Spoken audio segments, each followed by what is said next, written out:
What's up, YouTube? Good morning.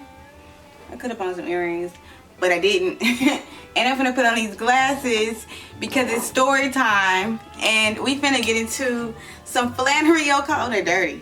They're dirty, but they need to be. All right, we're gonna read Flannery O'Connor today. A good man is hard to find.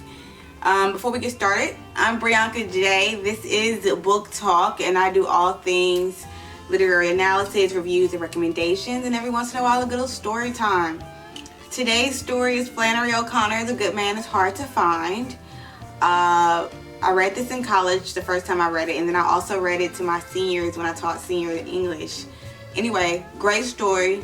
Always builds an incredible discussion. So let's read it, and then, I don't know, maybe we'll talk about it, maybe we won't. Anyway, let's get into it. I look cute. Cute. These are actually like blue light blocking glasses that I got on Amazon because when that virtual learning and COVID everything started off, it was like all my real work became online, plus YouTube became online, plus writing, just like literally trying to write from my laptop. I had to get me some glasses, so I'm officially old as shit. All right, but a good man is hard to find.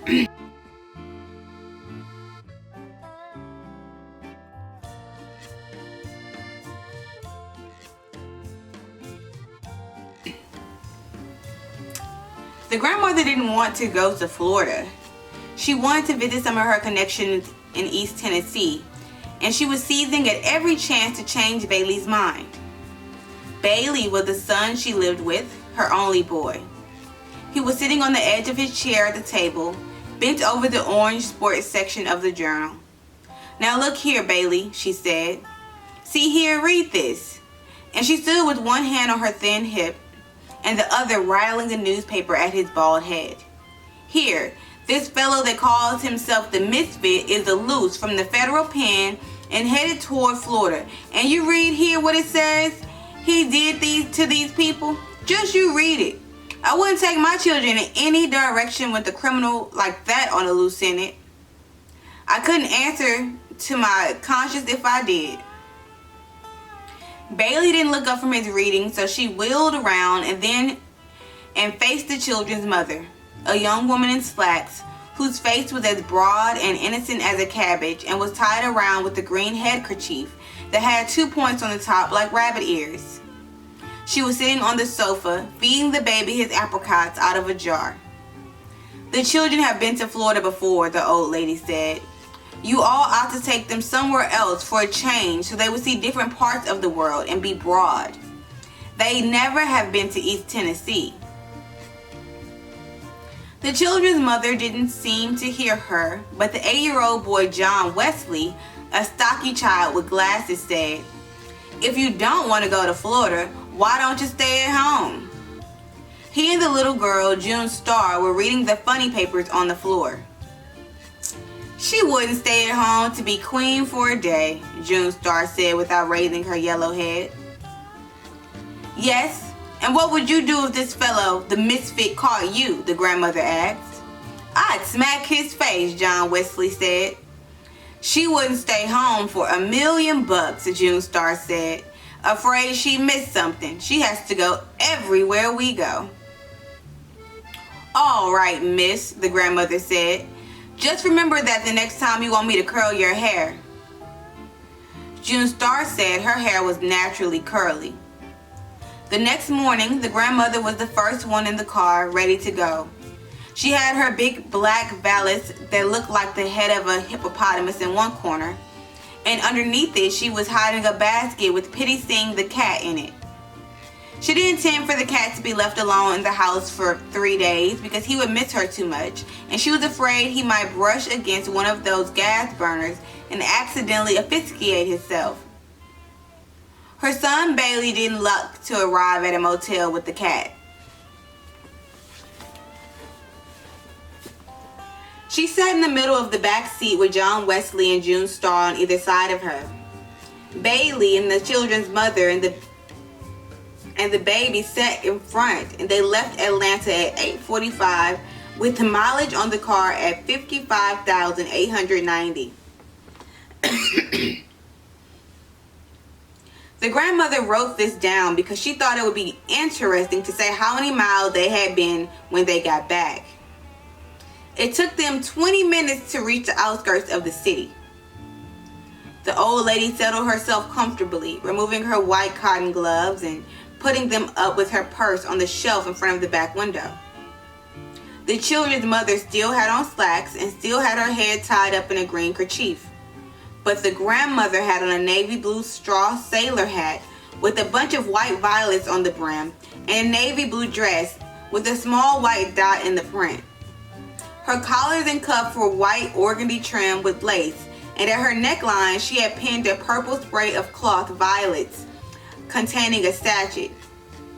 In case of an accident, anyone seeing her dead on the highway would know at once she was a lady. She said she thought it was going to be a good day for driving. Neither too hot nor too cold, and she cautioned Bailey that the speed limit was 55 miles an hour and that the patrolman hid himself behind billboards and small clumps of trees and sped out after you before you had a chance to slow down.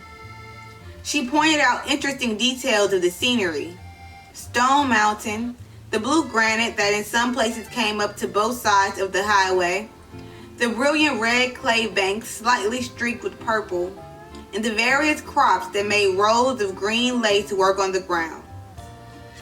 The trees were full of silver white sunlight, and the meanest of them sparkled. The children were reading comic magazines, and their mother had gone back to sleep. "Let's go through Georgia fast so we won't have to look at it much," John Wesley said. "If I were a little boy," said the grandmother, "I wouldn't talk about my native state that way. Tennessee has the best mountains and Georgia has the hills." "Tennessee is just a hillbilly dumping ground," John Wesley said, "and Georgia is a lousy state too." "You said it," June Star said. "In my time," said the grandmother, folding her thin, veined fingers, "children were more respectful to their native states and their parents and everything else. People did right then." "Oh, look at the cute little pickaninny," she said, and pointed to a Negro child standing in the door of a shack. "Wouldn't that make a picture now?" she asked, and they all turned and looked at the little Negro out of the back window. He waved. "He didn't have any breeches on," June Star said. "He probably didn't have any," the grandmother explained. "Little niggers in the country don't have things like we do. If I could paint, I'd paint that picture," she said. The children exchanged comic looks. The grandmother offered to hold the baby, and the children's mother passed him over the front seat to her. She set him on her knee and bounced him and told him about the things they were passing. She rolled her eyes and screwed up her mouth and stuck her leathery, thin face into a smooth, bland one. Occasionally, he gave her a faraway smile. They passed a large cotton field with 5 or 6 graves fenced in the middle of it, like a small island. "Look at the graveyard," the grandmother said, pointing it out. That was the old family burying ground that belonged to the plantation. "Where's the plantation?" John Wesley asked. "Gone with the wind," said the grandmother. "Ha ha." When the children finished all the comic books they had brought, they opened the lunch and ate it.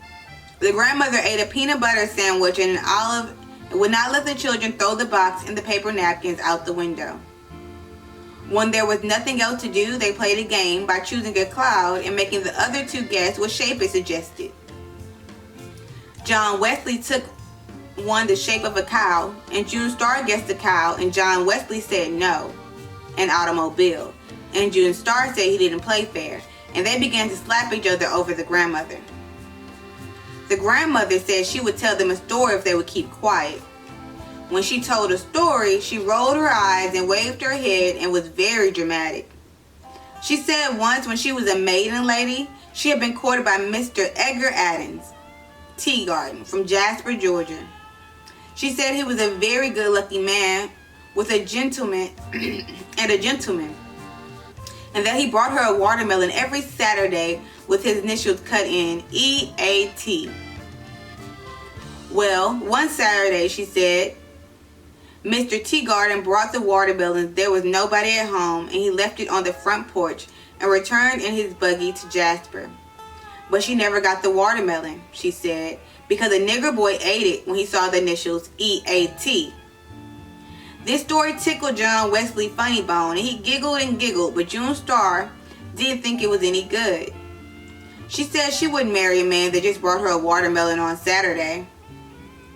The grandmother said she would have done well to marry Mr. Teagarden because he was a gentleman and had bought Coca-Cola stock when it first came out, that he died only a few years ago, a very wealthy man. They stopped at the Tower for barbecue sandwiches. The Tower was part of stucco and a part wood filling station and dance hall set in a clearing outside of Timothy. A fat man named Red Sammy Butts ran it, and there were signs stuck there and there on the building and for miles up and down the highway saying, "Try Red Sammy's famous barbecue. None like famous Red Sammy's. Red Sam, the fat boy with the happy laugh, a veteran. Red Sammy's your man." Red Sammy was lying on the bare ground outside the tower with his head under a truck, while a gray monkey about a foot high, chained to a small chinaberry tree, chattered nearby. The monkey sprang back into the tree and got into the highest limb as soon as he saw the children jump out of the car and run toward him. Inside, the tower was a long dark room with a counter at one end and tables at the other and dancing space in the middle. They all sat down at a board table next to the Nickelodeon and Red Sam's wife. A tall, burnt brown woman with her eyes and hair lighter than her skin came and took their order. The children's mother put a dime in the machine and played the Tennessee Waltz, and the grandmother said the tune always made her want to dance. She asked Bailey if he would like to dance, but he only glared at her. He didn't have a naturally sunny disposition like she did, and trips made him nervous. The grandmother's brown eyes were very bright. She swayed her head from side to side and pretended she was dancing in her chair. June Starr said play something she could tap to, so the children's mother put in another dime and played a fast number, and June Starr stepped out onto the dance floor and did her tap routine. "Ain't she cute?" Red Sam's wife said, leaning over the counter. "Would you like to come be my little girl?" "No, I certainly wouldn't," June Starr said. "I wouldn't live in a broken down place like this for $1 million. And she ran back to the table. "Ain't she cute?" the woman repeated, stretching her mouth politely. "Aren't you ashamed?" hissed the grandmother. Red Sam came in and told his wife to quit lounging on the counter and hurry up with these people's order. His khaki trousers reached just to his hip bones, and his stomach hung over them like a sack of meal swaying under his shirt. He came over and sat down at a table nearby and let out a combination sigh and yodel. "You can't win," he said. "You can't win." And he wiped his sweating red face off with the gray handkerchiefs. "These days, you don't know who to trust," he said. "Ain't that the truth?" "People are certainly not nice like they used to be," said the grandmother. "Two fellas came in here last week," Red Sammy said, "driving a Chrysler. It was an old beat-up car, but it was a good one. And these boys looked all right to me. Said they worked at the mill. And you know I let them fellers charge the gas they bought. Now why did I do that?" "Because you're a good man," the grandmother said at once. "Yes'm, I suppose so," Red Sam said as if he were stuck with an answer. His wife brought the orders, carrying the 5 plates all at once without a tray, 2 in each hand and 1 balanced on her arm. "It isn't a soul in this green world of God that you can trust," she said. "And I don't count nobody out of that. Not nobody," she repeated, looking at Red Sammy. "Did you read about that criminal, the Misfit that's escaped?" asked the grandmother. I wouldn't be a bit surprised if he didn't attack this place right here, said the woman. If he hears it being here, I wouldn't be none surprised to see him if he hears it's 2 cents in the cash register. I wouldn't be at all surprised if he... That'll do, Red Sam said. Go bring these people their Coca-Colas. And the woman went off to get the rest of the order. A good man is hard to find, Red Sammy said. Everything is getting terrible. I remember the day you could go off and leave your screen door unlatched. Not no more. He and the grandmother discussed better times. The old lady said that in her opinion, Europe was entirely to blame for the way things were now. She said the way Europe had acted, you would think that we were made of money, and Red Sam said it was no use talking about it. She was exactly right. The children ran around outside until the white sunlight and looked at the monkey in the lacy chinaberry tree. He was busy catching fleas on himself and biting each one carefully between his teeth as if it were a delicacy. They drove off again in the hot afternoon. The grandmother took cat naps and woke up every few minutes with her own snoring. Outside of Toonsboro, she woke up and recalled an old plantation she had visited in this neighborhood once when she was a young lady. She said the house had 6 white columns across the front and that there was an avenue of oaks leading up to it and 2 little wooden trellis arbors on either side and front where you sat with your suitor after a stroll in the garden. She recalled exactly which road to turn off to get to. She knew that Bailey would not be willing to do lose any time looking at an old house. But the more she talked about it, the more she wanted to see it once again and find out if the little 2 twin arbors were still standing. There was a secret panel in this house, she said craftily, not telling the truth but wishing that she were. And the story went that all the family silver was hidden in it when Sherman came, but it was never found. Hey, John Wesley said, let's go see it. We'll find it. We'll poke all the woodwork and find it. Who lives there? What do you turn off at? Hey, Pop, can we turn off there? We never have seen a house with a secret panel, June Star shrieked. Let's go to the house with the secret panel. Hey, Pop, can we go see the house with the secret panel? It's not far from here, I know, the grandmother said. It wouldn't take over 20 minutes. Bailey was looking straight ahead. His jaw was rigid as a horseshoe. No, he said. The children began to yell and scream that they wanted to see the house with the secret panel. John Wesley kicked the back of the front seat, and June Star hung over her mother's shoulder and whined desperately into her ear that they never had any fun even on their vacation, that they could never do what they wanted to do. The baby began to scream, and John Wesley kicked the back of the seat so hard that his father could feel the blows in his kidney. All right, he shouted, and drew the car to a stop at the side of the road. Will you all shut up? Will you all just shut up for 1 second? If you don't shut up, we won't go anywhere. It will be very educational for them, the grandmother murmured. All right, Bailey said, but get this. This is the only time we're going to stop for anything like this. This is the one and only time. The dirt road that you have to turn down is about a mile back, the grandmother directed. I marked it when we passed. A dirt road, Bailey groaned. After they had turned around and were headed toward the dirt road, the grandmother recalled other points about the house. The beautiful glass over the front doorway and the candle lamp in the hall. John Wesley said the secret panel was probably in the fireplace. You can't go inside this house, Bailey said. You don't know who lives there. While you all talk to the people in front, I'll run around and get in a window, John Wesley suggested. We'll all stay in the car, his mother said. They turned onto the dirt road and the car raced roughly along in swirl pink dust. The grandmother recalled the times when there was no paved roads and 30 miles was a day's journey. The dirt road was hilly and there were sudden washes in it and sharp curves on dangerous embankments. All at once they would be on a hill looking down over the blue tops of trees for miles around. Then the next time they would be in a red depression with the dust-colored trees looking down on them. "This place had better turn up in a minute," Bailey said, "or I'm going to turn around." The road looked as if no one had traveled on it in months. "It's not much farther," the grandmother said, and as she said it, a horrible thought came to her. The thought was so embarrassing that she turned red in the face and her eyes dilated and her feet jumped up, upsetting the valise in the corner.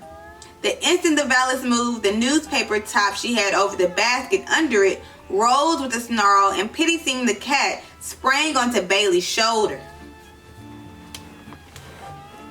The children were thrown to the floor, and their mother, clutching the baby, was thrown out the door onto the ground. The old lady was thrown into the front seat. The car turned over once and landed right side up in a gulch off the side of the road. Bailey remained in the driver's seat with the cat gray stripe with a broad white face and an orange nose clinging to his neck like a caterpillar. As soon as the children saw they could move their arms and legs, they scrambled out of the car shouting, "We've had an accident!" The grandmother was curled up under the dashboard, hoping she was injured so that Bailey's wrath would not come down on her all at once. The horrible thought she had before the accident was that the house she had remembered so vividly was not in Georgia, but in Tennessee. Bailey removed the cat from his neck with both hands and flung it out the window against the side of a pine tree. Then he got out of the car and started looking for the children's mother. She was sitting against the side of the red gutted ditch, holding the screaming baby, but she only had a cut down her face and a broken shoulder. "We've had an accident," the children screamed in a frenzy of delight. "But nobody's killed," June Star said with disappointment as the grandmother limped out of the car. Her hat still pinned to her head, but the broken front rim standing up at a jaunty angle, and the violet spray hanging off the side. They all sat down in the ditch except the children to recover from the shock. They were all shaking. "Maybe a car will come along," said the children's mother hoarsely. "I believe I have an injured organ," said the grandmother, pressing her side, but no one answered her. Bailey's teeth were clattering. He had on a yellow sports shirt with bright blue parrots designed in it, and his face was as yellow as the shirt. The grandmother decided that she would not mention that the house was in Tennessee. The road was about 10 feet above, and they could see only the tops of trees on the other side of it. Behind the ditch they were sitting in, there were more woods, tall and dark and deep. In a few minutes, they saw a car coming some distance away on top of a hill, coming slowly as if the occupants were watching them. The grandmother stood up and waved both arms dramatically to attract their attention. The car continued to come on slowly, disappeared around a bend and appeared again, moving even slower. On top of the hill they had gone over. It was a big black battered hearse-like automobile. There were 3 men in it. It came to a stop just over them, and for some minutes the driver looked down with a steady, expressionless gaze to where they were sitting and didn't speak. Then he turned his head and muttered something to the other 2, and they got out. One was a fat boy in black trousers and a red sweatshirt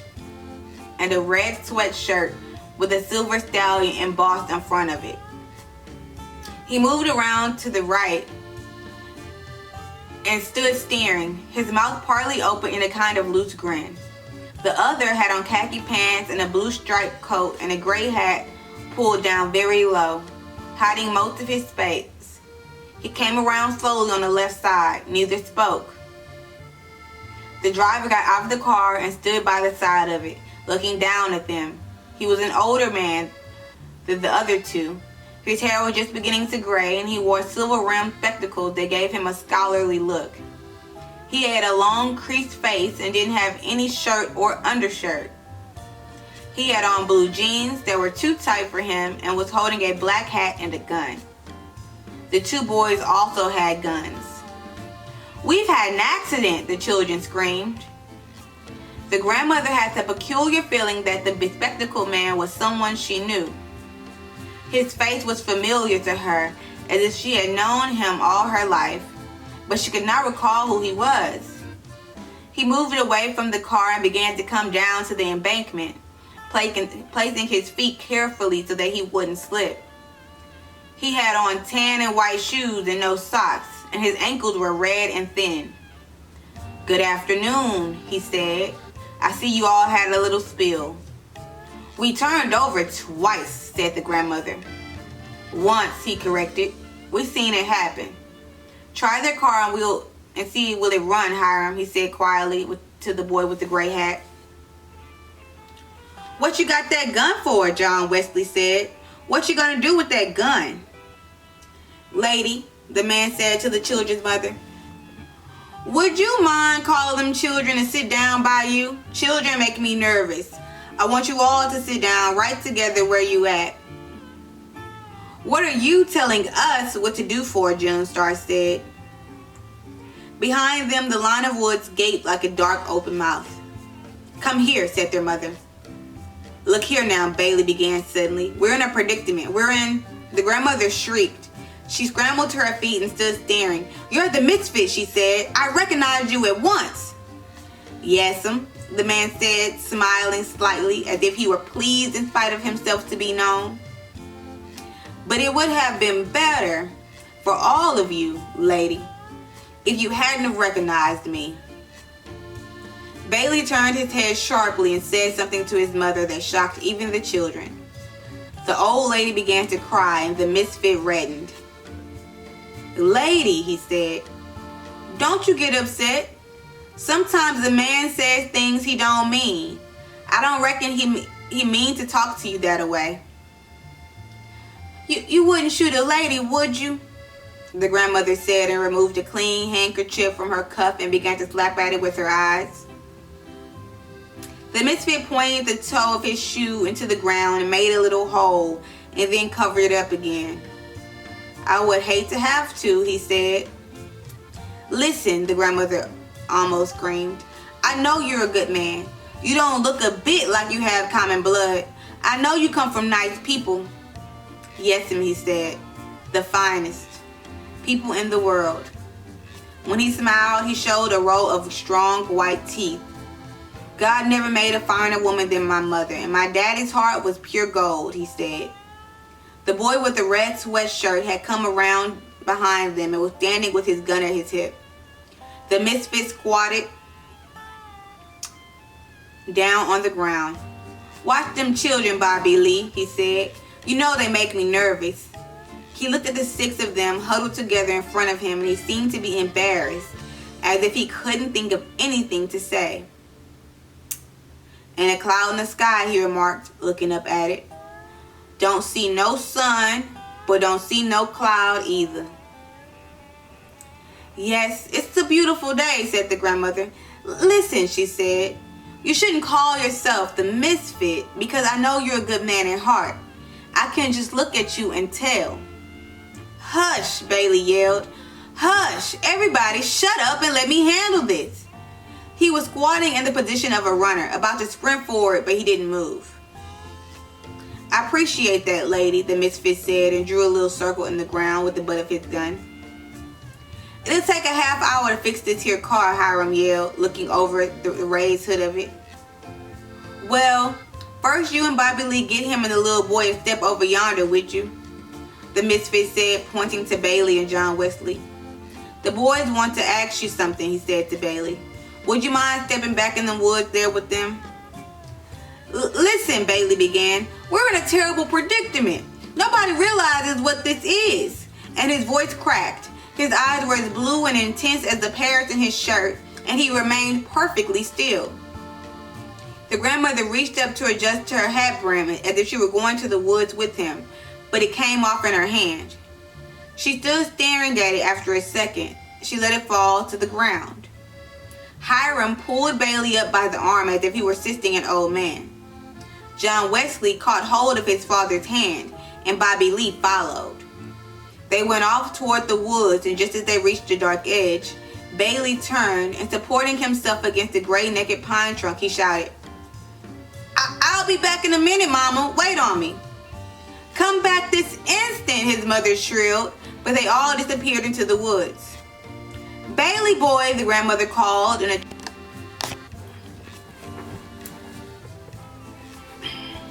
Come back this instant, his mother shrilled, but they all disappeared into the wood. Bailey boy, the mother called in a tragic voice, but she found she was looking at the Misfit squatting on the ground in front of her. I just know you're a good man, she said desperately. You're not a bit common. No, I ain't a good man, the Misfit said after a second, as if he considered her statement carefully. But I ain't the worst in the world either. My daddy said I was a different breed of dog from my brothers and sisters. You know, Daddy said it's some that can live their whole life out without asking about it, and it's others has to know why it is. And this boy is one of the latters. He's going to be into everything. He put on his black hat and looked up suddenly, and then away into the deep woods as if he were embarrassed again. I'm sorry I don't have on a shirt before you ladies, he said, hunching his shoulders slightly. We buried our clothes that we had on when we escaped, and we're just making do until we can get better. We borrowed these from some folks we met, he explained. That's perfectly all right, the grandmother said. Maybe Bailey has an extra shirt in his suitcase. I'll look and see directly, the Misfit said. Where are they taking him? The children's mother screamed. Daddy was a card himself, the Misfit said. You couldn't put anything over on him. He never get out in trouble. With the authorities though. Just had the knack of handling them. You could be honest too if you only try, said the grandmother. Think how wonderful it would be to settle down and live a comfortable life and not have to think about somebody chasing you all the time. The Misfit crept crouching in the ground with the butt of his gun as if he were thinking about it. Yes'm, somebody is always after you, he murmured. The grandmother noticed how thin his shoulder blades were just beyond his hat, because she was standing up looking down on him. Do you ever pray? She asked. He shook his head. All she saw was the black hat wiggle between his shoulder blades. No, he said. There was a pistol shot from the woods, followed closely by another, then silence. The old lady's head jerked around. She could hear the wind move through the treetops like a long, satisfied insuck of breath. Bailey boy, she called.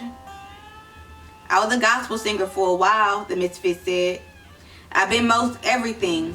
Been in the armed service, both land and sea, at home and abroad. Been twice married, been an undertaker, been with the railroads, plowed Mother Earth, been in a tornado, seen a man burnt alive once, and he looked up at the children's mother and the little girl who were sitting close together. Their faces were white and their eyes glassy. I even seen a woman flogged, he said. Pray, pray, the grandmother began. Pray, pray. I was never a bad boy that I remember of, the Misfit said in an almost dreamy voice. But somewhere along the line, I done something wrong and got sent to the penitentiary. I was buried alive. And he looked up and held her attention to him with a steady glare. That's when you should have started to pray, she said. What did you do to get sent to the penitentiary for the first time? Turn to the right, it was a wall, the Misfit said, looking up again at the cloudless sky. Turn to the left, it was a wall. Look up, it was the ceiling. Look down, it was the floor. I forget what I done. I sat there trying to remember what it was I done, and I ain't recalled it to this day. Once in a while, I would think it was coming to me, but it never come. Maybe they put you in by mistake, the old lady said vaguely. No, he said. It wasn't no mistake. They said they had papers on me. You must have stolen something, she said. The misfit sneered slightly. Nobody had nothing I wanted, he said. It was a head doctor at the penitentiary. Said what I had done was kill my daddy, but I known that for a lie. My daddy died in 19 of the epidemic flu, and I never had a thing to do with it. He was buried in the Mount Hopewell Baptist churchyard, and you can go there and see for yourself. If you would pray, the old lady said, Jesus would help you. That's right, the misfit said. Well, then why don't you pray? She asked, trembling with delight suddenly. I don't want no help, he said. I'm doing all right by myself. Bobby Lee and Hiram came ambling back from the woods. Bobby Lee was dragging a yellow shirt with bright blue parrots in it. Throw me that shirt, Bobby Lee, the misfit said. The shirt came flying at him and landed on his shoulder, and he put it on. The grandmother couldn't name what the shirt reminded her of. No, lady, the misfit said while he was buttoning it up. I found out the crime don't matter. You can do one thing or you can do another. Kill a man or take a tire off his car. Because sooner or later, what you're going to forget what it was you done and just be punished for it. The children's mother began to make heaving noises as if she couldn't get her breath. Lady, he asked, would you and that little girl like to step off yonder with Bobby Lee and Hiram to join your husband? Yes, thank you, the mother said faintly. Her left arm dangled helplessly, and she was holding the baby who had gone to sleep in the other. Help that lady up, Hiram, the misfit said as she struggled to climb out the ditch. And Bobby Lee, you hold on to that little girl's hand. I don't want to hold hands with him, June Star said. He reminds me of a pig. The fat boy blushed and laughed and caught her by the arm and pulled her off into the woods after Hiram and her mother. Along with the misfit, the grandmother found that she had lost her voice. There was not a cloud in the sky nor any sun. There was nothing around her but woods. She wanted to tell him that he must pray. She opened and closed her mouth several times before anything came out. Finally, she found herself saying, Jesus, Jesus, meaning Jesus will help you. But the way she was saying it, it sounded as if she might be cussing. Yes'm, the misfit said as if he agreed. Jesus thrown everything off balance. It was the same case with him as with me, except he hadn't committed any crime, and they could prove I committed one because when they had the papers on me. Of course, he said. They never shown me any papers. That's why I've assigned myself now. I said long ago, you get you a signature and sign everything you do and keep a copy of it. Then you'll know what you done. You can hold up the crime to the punishment and see do they match in the end. You'll have something to prove you ain't been treated right. I call myself the misfit, he said, because I can't make what all I done wrong fit what all I gone through in the punishment. There was a piercing scream from the woods, followed closely by a pistol report. Does it seem right to you, lady, that one is punished a heap and another ain't punished at all? Jesus, the whole old lady cried. You've got good blood. I know you wouldn't shoot at a lady. I know you come from nice. Pray, Jesus, you ought not to shoot a lady. I'll give you all the money I've got. Lady, the misfit said, looking beyond her far into the woods. There never was a body that gave an undertaker a tip. There were 2 more pistol reports, and the grandmother raised her head like a parched old turkey hen crying for water and called, Bailey boy, as if her heart would break. Jesus was the only one that ever raised the dead, the misfit continued, and he shouldn't have done it. He shown everything off balance. If he did what he said, there's nothing for you to do now but throw everything and follow him. And if he didn't, then it's nothing for you to do but enjoy the few minutes you got left the best way you can. By killing somebody or burning down his house or doing some other meanness to him. No pleasure but meanness, he said, and his voice had become almost a snarl. Maybe he didn't raise the dead, the old lady mumbled, not knowing what she was saying and feeling so dizzy that she sank down in the ditch with her legs twisted under her. I wasn't there, so I couldn't say he didn't, the misfit said. I wished I had been there, he said, sitting at the ground with his fist. It ain't right I wasn't there, because if I had been there, I would have known. Listen, lady, he said in a high voice. If I hadn't been there, I would have known, and I wouldn't be like I am now. His voice seemed about to crack, and the grandmother's head cleared for an instant. She saw the man's face twisted close to her own, as if he were crying, and she murmured, "Why, you're one of my babies. You're one of my own children." She reached out and touched him on the shoulder. The misfit sprang back as if a snake had bitten him and shot her 3 times through the chest. Then he put his gun down on the ground and took off his glasses and began to clean them. Hiram and Bobby Lee returned from the woods and stood over the ditch, looking down at the grandmother, who half sat and half lay in a puddle of blood, with her legs crossed under her like a child and her face smiling up at the cloudless sky. Without his glasses, the misfit's eyes were red-rimmed and pale and defenseless looking.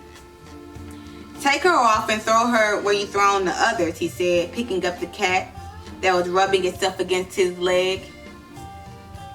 She was a talker, wasn't she? Bobby Lee said, sliding down the ditch with a yodel. She would have been a good woman, the misfit said, if it hadn't been somebody there to shoot her every minute of her life. Some fun, Bobby Lee said. Shut up, Bobby Lee, the misfit said. It's no real pleasure in life. Alright guys, that was A Good Man Is Hard to Find by Flannery O'Connor. Whew, deep and intense. I have to go teach a class now, but hopefully I'll get a chance to come back and we can go over like a literary analysis, talk about some of the details and what makes the story a celebrated classic. So I'll catch you guys next time, and have a great day. If you like this, go ahead and subscribe. Please comment, like, all the things. I hate when I say at the end, but you know, please, thank you.